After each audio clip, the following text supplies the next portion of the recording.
जय श्री कृष्ण। हमारा जो है दूसरा स्कंद खत्म हो चुका है। अब तीसरा स्कंद शुरू होता है। तीसरे स्कंद का ये मंगलाचरण है। अब तीसरे स्कंद का जो है पहला अध्याय पढ़ते हैं। तीसरे स्कंद का पहला अध्याय। श्री सुखदेव जी बोले, हे राजा परीक्षित, तुमने जो प्रश्न किया था उसी का उत्तर नारायण जी ने लक्ष्मी जी को दिया था। लक्ष्मी जी ने उसी को शेषनाग को सुनाया और शेषनाग ने उसे वात्स्यायन मुनि को बतलाया। फिर वात्स्यायन ने मैत्रेय ऋषि को सुनाया।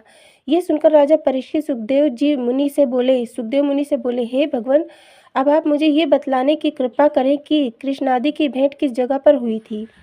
सुखदेव जी बोले, हे राजन, जिस समय राजा धृतराष्ट्र ने अपने भतीजे युधिष्ठिर आदि को पराया मानकर अपने पुत्र दुर्योधन आदि को प्राणाधार जाना, उस समय दुर्योधन ने अर्जुन आदि 5 पांडवों को तो प्रथम लाक्षागृह में ठहराकर आग लगवा दी।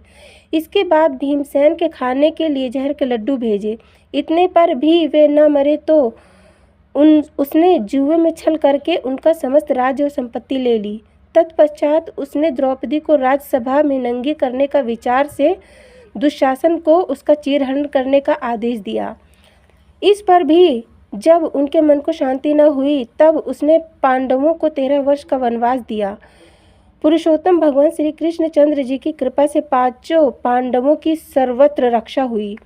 फिर 13 वर्ष पर्यंत जब वे वन से लौट आए, तब भी दुर्योधन ने उनको राज्य भाग देना स्वीकार नहीं किया। उस समय श्री कृष्ण चंद्र जी कृपाचार्य और विदुर आदि महाराज धृतराष्ट्र के बुलाने पर पंच बनकर दुर्योधन की सभा में गए और उसे झगड़ा समाप्त करने हेतु बहुत समझाया। भगवान श्री कृष्ण पितामह भीष्म और द्रोणाचार्य ने धृतराष्ट्र को समझाते हुए कहा, हे राजन, तुम्हारे भाई पांडु के पुत्रों में कोई भेद नहीं है। दुर्योधन आदि तुम्हें स्वर्ग को नहीं ले जाएंगे और न युधिष्ठिर आदि तुमको नरक ही डालेंगे। अतः तुमको उचित है कि तुम 5 पांडवों को भोजन मात्र के लायक कुछ गांव देकर संतुष्ट कर दो। इसमें तुम्हारी सब प्रकार से भलाई होगी। राजा धृतराष्ट्र को जब यह बात भली भांति नहीं लगी, तब विदुर जी ने अपने भाई धृतराष्ट्र को अधर्म पर देखकर सत्य बात जानते हुए इस तरह समझाया, हे भ्राता, युधिष्ठिर आदि 5 पांडव बड़े ही सज्जन हैं। वे किसी से शत्रुता नहीं रखते और सबको अपना ही प्रिय मानते हैं। इसलिए तुम उन्हें उनका हिस्सा अभी दे दो तो ठीक है।